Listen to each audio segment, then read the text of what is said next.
Since we've been introduced to velocity and acceleration through their definitions here, it's natural to try to picture what that means with a practical example. So in this particular case, I have some sort of acceleration function that's constant. So in the case of projectile motion, gravity is always acting as a constant value, at least for the sake of this model. And it's a negative g, where g is a positive number, so the gravity is always pointing down.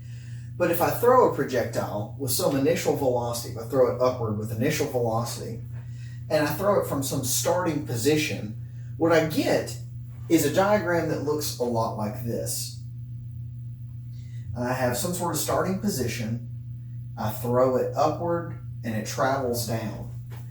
Now what you notice about this particular case is that the acceleration is always pointing directly downward in the j direction, because no matter how I threw it, the gravity's always pulling it towards the ground. So even though acceleration is a function of time, since it's a constant function, there's no t here, that vector remains the same no matter what time you're interested in.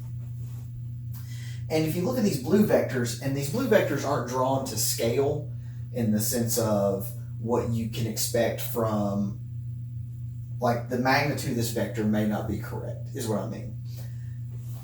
You'll see that when I throw it originally, the velocity is pointed up towards the sky, but as it goes up, it starts to plane off, and the velocity is only carrying it forward. It's no longer ascending or descending for this very, very slight moment. And then it begins its descent, and eventually it's dominated by the descent. It's going more down than it is across.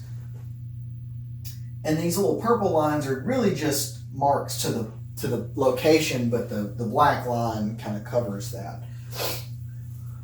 So if we have some defined acceleration and we know the values of the initial velocity and initial position, that is enough information to actually reconstruct entirely what the behavior of this motion, or behavior of this projectile in motion, is going to be. And we can do that using what we learned previously about finding a specific antiderivative with initial conditions. So if I were to take the antiderivative of this acceleration function, I would get negative gt plus some constant value. Now that constant value, remember we had to solve for it previously, but since I know when I plug the value of 0 in here for the acceleration, that this will vanish, I know that that constant is actually the initial velocity vector.